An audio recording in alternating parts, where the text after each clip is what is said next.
History remembers the facts, but what about the phantoms that refuse to be forgotten? Welcome back to The Common Historian, where history meets the supernatural. I'm Jeremy, and each week we explore the haunting intersections between our past and the paranormal. Tonight, I'm joined by the team from Baltimore Paranormal Society under uncover the dark secrets lurking in the charmed city's most historic locations.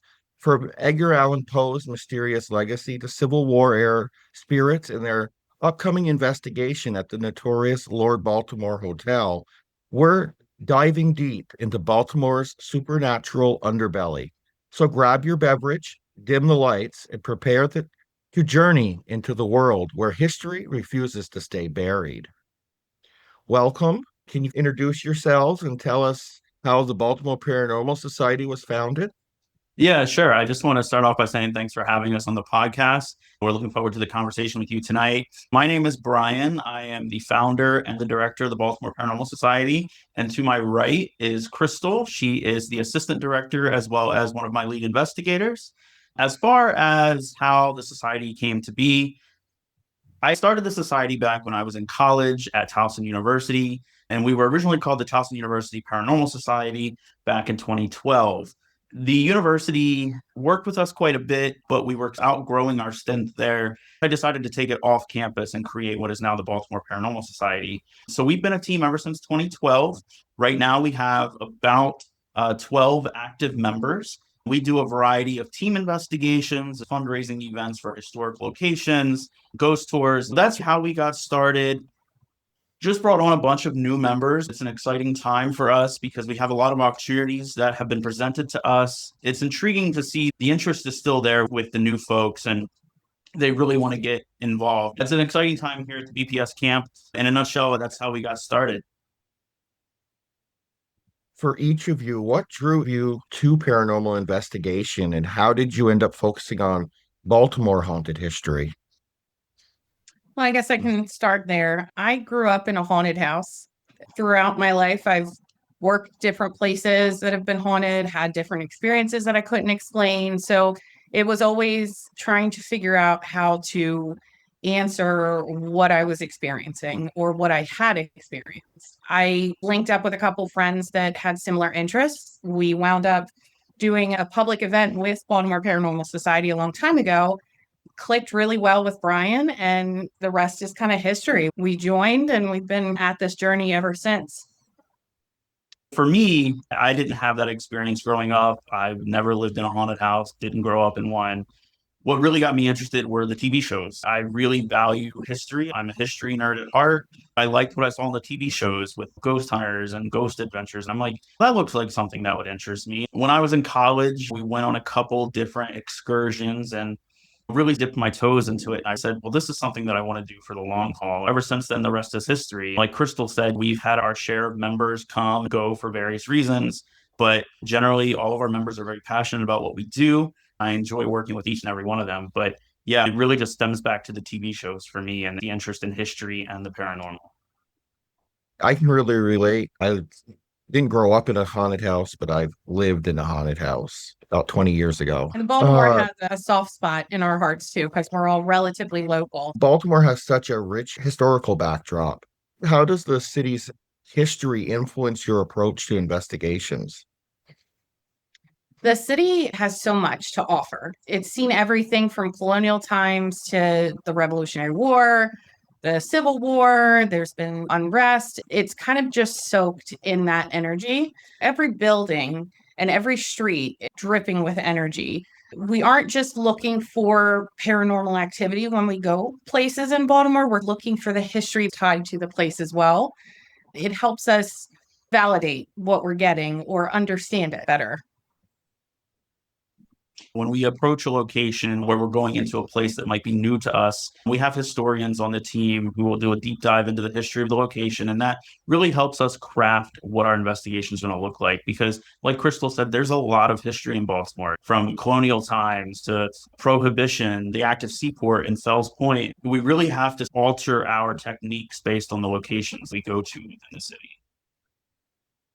What makes Baltimore unique in terms of paranormal activity compared to other cities? It's the deep history and the diverse culture. It's like Brian said, one of the oldest ports in the country, which is amazing, and it's still active in use. There's ties to the war industry. There's neighborhoods that have been around for centuries. So it's just a crossroads of different people, beliefs, traditions. It's all mixing together in one beautiful melting pot. Yeah, and I mean, there's been so much history that's happened in Baltimore. Probably everybody knows that Baltimore was where the Star Spangled Banner was written. And so we have Fort McHenry. And with that, when all the fighting went down around Fort McHenry, Mount Vernon neighborhood was very involved in that. And so you have all that energy built up. But not only that, I mean, you have other places like the Horseshoe Saloon, where Edgar Allan Poe was said to die in front of. And then you have Westminster Hall, where Poe's buried. And so there's a lot of history, there's a lot of energy packed into this city. And I think that's what makes it such a special place when we investigate the paranormal. Edgar Allan Poe is synonymous with Baltimore's dark history. Have you investigated any of the locations connected to him, and what did you discover? You want to take that one? Yeah, I'll take that one. We have investigated a couple of those locations, most notably Westminster Hall and Burying Ground, where Poe is buried. We've investigated that a couple times. We've had access to the graveyard itself, as well as the catacombs under the church and the church hall. Did we make contact with Poe? No. But what was interesting is his entire family is also buried there. We do think that we've made contact with some of the Poe family, and we had very interesting responses come through our devices that relate to Baltimore history and what was going on at the time when Poe was here in Baltimore. We would love to get into the saloon where he was found outside of. That is something we're actively working on, and we hope to be able to investigate there. One of the other places in Baltimore is the Edgar Allan Poe house. He only lived there a short time, but it was an important house in his life because he wrote some of his best works there. That is a very small house in the city. We have not had the chance to go there yet, but it's definitely another location that we're working on. We're actually scheduled to go back to Westminster Hall next month in October to do another investigation, and we're eager to see what else we can uncover when we go there. Okay. Can you tell me about some of Baltimore's most historically significant haunted locations? In addition to the Edgar Allan Poe ones. Sure. I mean, obviously, the Westminster Hall burial grounds. I mean, I think we didn't touch too much on it, but the burial grounds themselves date back to the 1700s. So they're very, very old. And then they put the church on top, which kind of created the catacomb underneath. Obviously, like what Brian said, Edgar Allan Poe is buried there. Another place we've been is Admiral Fell Inn, which dates back pretty far. I'm not Yeah, exactly sure the so date. one of the cool things about the Admiral Fell Inn is that it's all historic buildings right in Fells Point. They've combined these buildings into one large building. So when you go into this hotel, there's winding hallways, there's differing elevations on the same floor, and things like that. And those buildings date back to when the seaport was in its infancy. You had sailors coming into these buildings to spend the night. You had prohibition happening in these buildings. You had ladies of the night who were entertaining the sailors in these buildings. And so that sort of rich and sometimes seedy history of that hotel makes it honestly one of the more active locations we've investigated in the city. Did you have any other ones? Another iconic one is the Lord Baltimore Hotel, which dates back to the early 1920s. So that has seen the city through so many different changes, so many different energies, so many different time periods, including the Great Depression. It was pretty memorable during the Great Depression there. Yeah. I think we're going to get a little bit deeper later on into the Lord Baltimore. Shifting gears a little bit, can you walk us through your typical investigation process? How do you research a location before you set foot inside it? Yeah, so like I mentioned earlier, we have a team of about 12 active members, and each one brings their own specialties to the team. We have two historians on the team who dive deep into the history of the location that we're visiting. And then what they'll do is they'll send their findings to the team. We'll review them, craft what we do. When we reach out to a location, as a lot of paranormal teams are aware, you don't always get a yes to come into a location, right? So, we've been hit with our fair share of no's, but when we do get the opportunity to go to a new location, we always like to go there initially, have a walkthrough with the person we've been in contact with. And that really gives us an idea of how to conduct that investigation, where we might focus our energy, where we might set up certain pieces of equipment, where our command center is going to be. And that really helps us sort of craft out the night, if you will. Then we'll go in and we'll investigate. We tend to split up quite a bit. And so, all of our members can't always be there all the time, but we do have a decent amount. And so we'll split up into groups of 2 or 3, stagger ourselves around the location and rotate through. That way, everybody brings their own unique investigation style to each location of that building we're in. After that, we'll review the evidence. And if there is anything that we found, we always reach back out to our contact at the location to do an informal evidence reveal where we're like, hey, this is what we found. Do you have any other questions? Would you like us to do anything further while we're here? We really put the contact and the location at the forefront because it's all about promoting these places, helping these places survive. I think that leads to the successful investigations we've had. Did you want to add anything to that? You said everything beautifully. All right. What role does historical research play in your investigations versus relying solely on modern equipment? Sure. So I'll take that one. It's a vital role, really. It's vital to have that information ahead of time. Maybe not everybody on the team has it. I know me personally, I like to go in blind, not really knowing a whole lot, because it allows us to validate whatever, history is versus what we get. For example, if we get something on recording where it's a name or some sort of significant information, we can validate that against the information that our historians have uncovered. How do you distinguish between residual hauntings and intelligent spirits, especially in locations with such layered history? One of the things that we do, and coincidentally, we're actually in one of those locations with you tonight. We're currently sitting in a museum here in Essex, Maryland, right outside of Baltimore City, called the Heritage Society of Essex and Middle River. What's unique about this location that ties directly back to the question that you had was that not only did this building serve historical significance here in the local community, it's also filled with a bunch of antiques and artifacts donated from the community that surrounds the building. The building itself dates back to the early 1920s as a police and fire station for the community. We are sitting right now in what would have been an office space within that fire department. Directly outside of where we're at would be the bunk room where the firefighters would sleep and rest in between calls. What's unique is that when we investigate here, we have to distinguish between residual and intelligent. We'll have instances where it sounds like boots are walking on the concrete, or it sounds like an old CB squelch radio in the room next to us. Those things we attribute to residual because we know the history of the building. We know what was happening here. Now, as far as the intelligent hauntings in this building, I personally, and I'm sure a lot of people on my team are as well, is a firm believer that all the objects here in this building hold a certain energy. That could be intelligent energy. It could be the spirit of somebody who really enjoyed that object and they are now attached to that object. We've gotten a lot of intelligent responses in this building as well. I think that that's important to differentiate because you want to know who you're talking to. The residual hauntings, as I'm sure you're aware, are just spirits that are going about their day to day.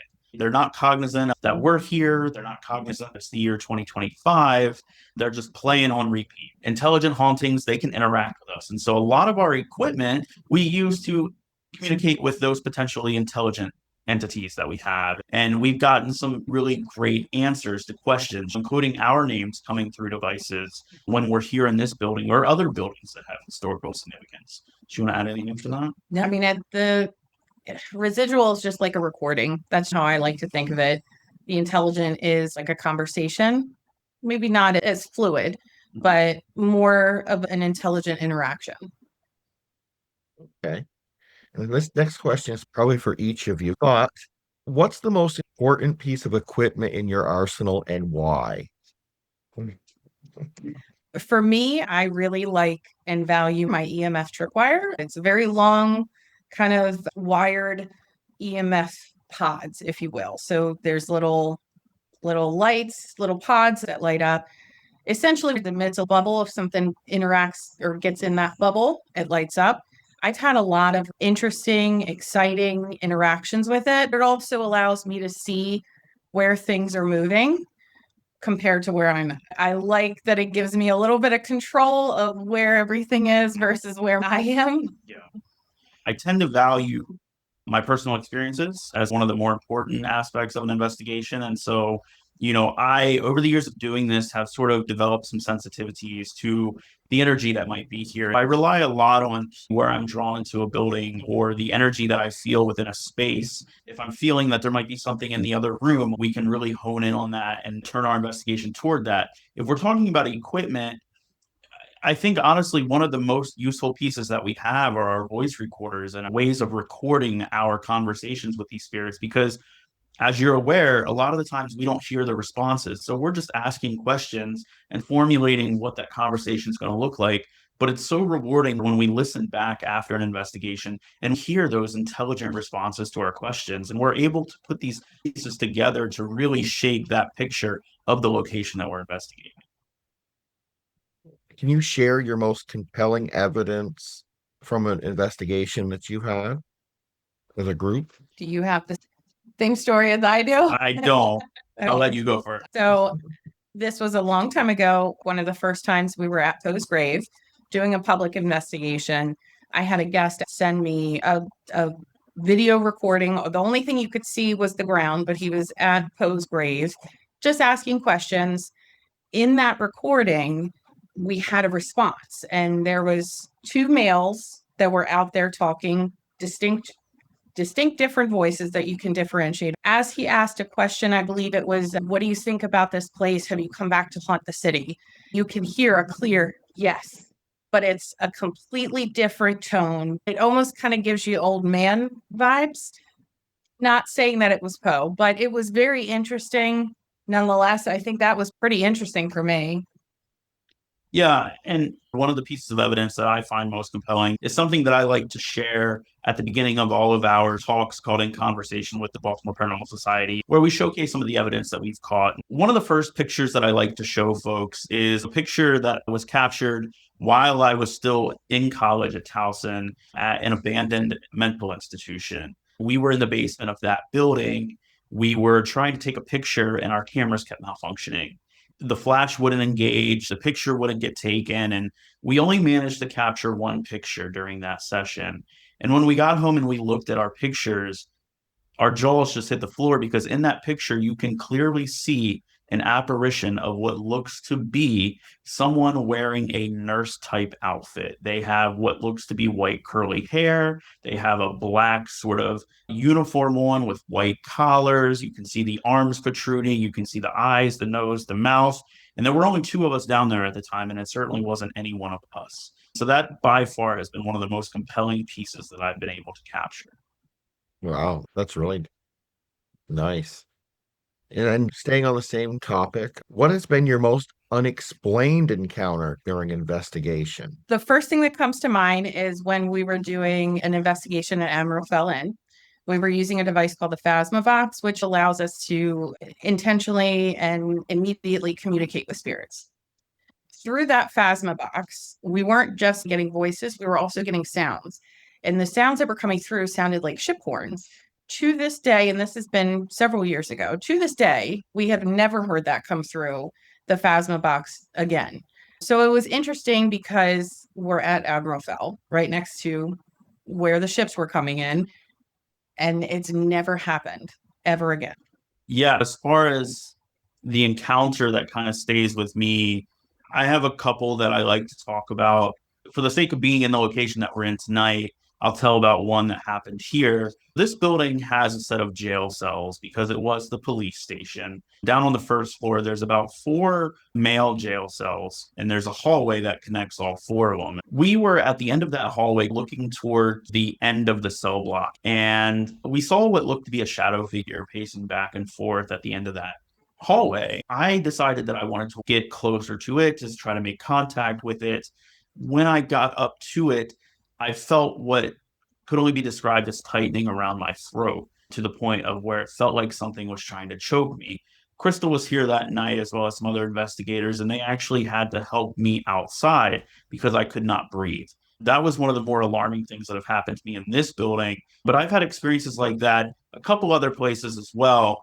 In the Jenny Wade House in Gettysburg, I we were there. It was three of us, and it was storming, and we were up on the second floor. We heard what sounded like footsteps on the first floor. I told my other investigator, let's go downstairs, make sure there's nobody in the house, because Gettysburg is a heavy tourist destination, and sometimes the tourists just like to try the doors and see what opens. And so we thought maybe somebody got into the house that wasn't supposed to be there. And we went downstairs, and there wasn't anybody there. But when we hit the landing, those footsteps were still happening. We could still hear them, but it sounded like it was getting louder and faster, like it was running toward us. Like any good investigator does, we run back up the stairs, right? We don't want to, we're not trying to get that close to things. We want to keep our distance. So that was also something that happened that we can't explain. There was somebody on that first floor, but they weren't here in this plane with us. Can you tell us about the Lord Baltimore Hotel investigation and what drew you to the location? What historical events or reports have you uncovered and makes it particularly intriguing? You want to take the last part of that, and I'll take the first? You take whatever part you All want. right. So I'll let Crystal tell you a little bit about the history of the place and what's happened there, and then I'll chime in with what drew us there and wrap it up from there. So obviously we talked a little bit about it a little bit ago. The building itself dates back to the 1920s. So we're going back to the speakeasies and Prohibition. There's actually still a speakeasy in there where they used to be drinking and stuff, hiding from the cops, looking out the windows and hiding the booze. So it's cool to still have that energy in there. Also, taking it back to the Great Depression, it was a really hard time for a lot of people. And a lot of people really didn't know how to deal with it. And mental health wasn't as talked about back then as it is now. There's 22 documented suicides from people jumping off the building. At the time, the building would have been the tallest building in that area. So that's where people would go. There is an urban legend about a little girl named Molly. I've heard different reports that her parents took her with them when they committed suicide. They didn't. It is conflicting reports. I personally have not interacted with Molly. However, I have talked to a bunch of people that say they have. So we're still hoping to interact with Molly in that aspect. It is gorgeous in there. It's so rich with history. You had prominent figures staying there. It was such a prominent place for such a long time that it really holds a special place in the history of Baltimore City. Yeah, and I mean, like Crystal said, at its heyday, it was the tallest building in the city. A lot of people went there under the guise they were having financial troubles, and they just wanted to sort of find an end to something. The building is only 19 stories tall, which today doesn't sound like a lot. But back in the 1920s, that was pretty tall. A lot of people would check into the hotel, go up to the 19th floor, and jump to their death, unfortunately. That really leads to a lot of the energy within the hotel. Like Crystal said, the speakeasy is still there. It's really cool because it's sort of connected to a smaller ballroom called the Versailles Room. It blends into the wall. You would never know it's there, but there's a secret door. It opens, and there's a whole other room behind there. It's not a large room, but it's enough. Back in the day, folks could go there and drink in secret during Prohibition. The Lord Baltimore Hotel is notorious within the paranormal community because it is ranked as one of the more haunted hotels in the country. Even more so if you're from our area in Maryland, you've always heard stories about the Lord Baltimore and wanted to investigate. Last year, the hotel reached out to us to host an investigation for National Ghost Hunting Day, which is the last Saturday in September. And so we took the opportunity to begin working with them and had a very successful event last year. We were lucky enough to be asked again to come back this year to host the same thing. While it's not a solo team investigation, it is a public investigation where we can educate the public on the hotel, paranormal investigation techniques, and guide the investigation so that the general public can experience what we experience on a regular basis. We're very honored to be working with them again. It's been a very fun journey with them, and we look forward to working with them a lot in the future on similar types of events because the hotel does lean into its haunted history. They have ghost tours and different paranormal events throughout the year. They're not shy about it. I think that's really cool. If you pull the Lord Baltimore Hotel up on Google reviews, a lot of the reviews are experiences that people have had while staying the night in the hotel. And so that's always nice too, that we'll go and review those, and it helps build that full picture for when we do get to investigate it. And the good thing is the hotel really gives back. All the proceeds go to a charity that they choose each year. When we do these public events, we don't make a dime off of anything that we do. We always look for, if we're going to do a public event, is the location that we're doing it at, are they going to use it to further themselves as far as keeping the building open and running and up to date? Are they going to donate it to a local charity? And so we've been fortunate that the Lord Baltimore has a variety of charities they partner with. This year, the money we raised for this event will go towards researching blood cancer. We're always happy to give back to the community. It's always good to see that, when they're giving back to the community and to charities.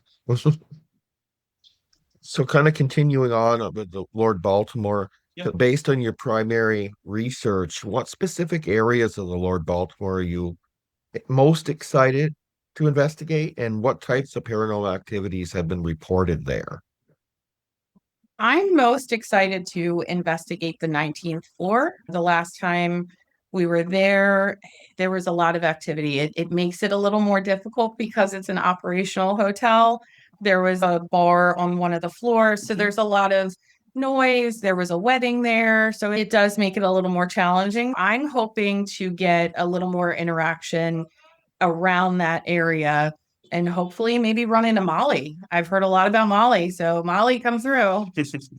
Like Crystal said, the hotel is still an operational hotel. They have other guests in the hotel. A lot of the areas that we investigate are event spaces or public facing spaces. We do have a couple rooms that they'll let us investigate, but one of the ones that I'm always excited to investigate is the speakeasy, because it is a room that a lot of people don't know exists in the hotel. It's always nice to bring folks in there, tell the history, because anybody who appreciates history knows that Prohibition was a wild time in America, and there's a lot of history surrounding that. There was a lot of seedy stuff happening in that time frame. It's really cool to see the juxtaposition between the modern day hotel and its operations, but also those spirits from that era still holding on and still willing to communicate. The speakeasy is one of the more active locations in the hotel. It's definitely proven itself time and time again.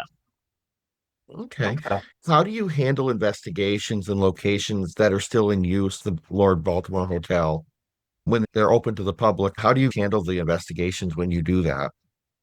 We try to be as respectful as we can be. It's always trying to work around their operational hours, staying on the Lord Baltimore. We rotate through different stations or active areas, but we have to do it strategically. There's a lot of planning that goes into it ahead of time. How do we switch without interrupting the flow of the daily traffic through that hotel? How do we make sure that we can have the best outcome with interacting with people and spirits and making sure everybody has an enjoyable time? But it does prove to be challenging for sure. So you have to be on your P's and Q's and make sure that you're not invading other people's space and that you still have the space to do what you are there to do. To add on to that, with the Lord Baltimore, for example, last year when we had the event, there was a wedding happening in the hotel. That wedding party didn't know that we would be there. We just try to keep our distance from those folks who might be there for different reasons, because we're not trying to push the paranormal onto anybody. We're very respectful of that. We talk with the hotel staff or location staff and say, how can we make sure that we're going about this in a way where it's not going to have a direct impact on the people who aren't interested in the paranormal or who might be scared of the paranormal. One of the other examples that I'll use, I'm not going to name the location yet because we just started working with them, but there's another hotel in this city that is now all apartments. It's not a functional hotel. It's simply apartments for the city residents. They want to host something for the fall season. They reached out to us and they were like, we can't give you any hotel rooms because they're all occupied by tenants. But we're able to utilize their public spaces. So their lobby, their ballrooms, their event spaces, and we can build, sort of an investigation off of that. It works out because a lot of these public spaces really have the most energy. It's where the most people congregated. It's where they left their imprints back in the heyday of the location. We adapt based on where we're at, obviously. I think that really fuels what our investigation is going to look like at each of these unique locations that we go to. What are the unique challenges of investigating in an active urban environment like Baltimore? The noise. I mean, you really have to make sure that you are able to weed out evidence versus contamination. And again, not getting in anybody's way. One of the things that we do is we tag a lot of the stuff that we can explain. Even this building in particular, I'm sure you're hearing the traffic as it drives by. It makes it very difficult when we're on this front side of the building to have a good EVP session because you're constantly hearing traffic drive by. Even at nighttime, this is a main thoroughfare out front of this building. And so you're always going to have that noise. We just tag stuff. We're like, hey, there's a car passing, or hey, this was me making a noise, or Crystal making a noise. And that really helps us to not spend so much time on those things that might sound paranormal, but we know there's an explainable result. We can push that to the wayside and focus on stuff we might not have a solid answer for. Yeah, and I've heard that many places, more urban. I've even heard that for the Jenny Wade House as well in Oh, for Gettysburg. sure. But You got all the tourists up there who are on vacation that might have just come home from the bar. And that's something in Baltimore too. Admiral Fell, for example, is right in Fells Point. That's a very heavy sort of social area on the weekends. There's a lot of bars, a lot of pubs. And so you'll have people outside yelling, hollering, having a good time. But that's just something that we have to tag and approach based on the day, based on the time. You have Yeah. to plan to stay up later as well. Sometimes it's just a matter of waiting everybody else out. are there any Baltimore locations that are on your must investigate list that you haven't been able to access yet? I would say for me, it's the USS Constellation. We got close a long time ago and then COVID hit. So we were interested in revisiting that. I would love to spend the night on that boat. Yeah. That would be awesome. That would be a great time. I mean, getting to investigate a ship like that. For me, the stars kind of aligned because there's a historic mansion in Baltimore in the Mount Vernon neighborhood called the Garrett Jacobs Mansion. One thing I'm obsessed with is the Gilded Age and the Gilded Age mansions of the time. That was one of these places, and it's a very exclusive club now. It's called the Engineers Club. But they actually reached out to us and they want to do a public event for their members. And so, mine have sort of aligned to where it looks like we might get to go to that place. I'm jumping for joy at that. I'm hoping it works out. We're going to go meet with them next week to tour the place, and I'm super excited to see it and hoping we can do something there. We've gotten reached out to by a multitude of different Baltimore institutions. It keeps us engaged because it's all these places that you've read about and thought you'd never get the chance to investigate. They just keep presenting themselves. And so my list is getting shorter and shorter. How has your understanding of Baltimore's paranormal landscape evolved since you both started investigating? When I first started, I expected it to be tied to well known areas and only well known areas. What I had to understand, especially considering where I'm at now, is it's not just the well known areas, it's the off the beaten path areas. Paranormal activity isn't isolated to something because it's well known. These are, off side streets, off in different communities. Of course, you have the well known stuff, but I like the off the beaten path places. Yeah, and it's Baltimore, there's the well-known places like Crystal said that everybody knows, but the more you embed yourself in the history of the city, you start finding these other locations that might not be something everybody talks about all the time, but they're equally as important in the history of the city. When we investigate those as well as those well-known places, we really start to get that full picture of the history of Baltimore and everything that's happened there. Me personally, I'm not from Baltimore. I grew up about 45 minutes north of Baltimore. It's been interesting for me to get to these places and to really educate myself on Baltimore history because I wasn't directly tied to it growing up. I am from Baltimore, so Yeah. we're good. My subscribers, we have quite a few paranormal teams. What advice would you give other investigators looking to explore historically rich places in Baltimore, since you guys are probably the experts at the city? Yeah. Well, experts, I feel honored for that title. My advice would be to do your research, stay patient, be open-minded, and just be respectful. Baltimore is a beautiful place. It's not for everybody, for sure. Mhm. But, I feel like it's something that definitely deserves respect. Yeah, I would echo that. And I know Crystal hears me talk about it all the time. The main thing for me is to be respectful of the locations that we go to. I think a lot of people who might be starting out doing these investigations, they want to mimic what they see on TV and they think that that's how it's going to go. And that couldn't be further from the truth, right? So, excuse me, we might sit there for 4 hours and nothing happens. But you have that one piece of evidence that happens throughout that night and it suddenly makes it all worth it.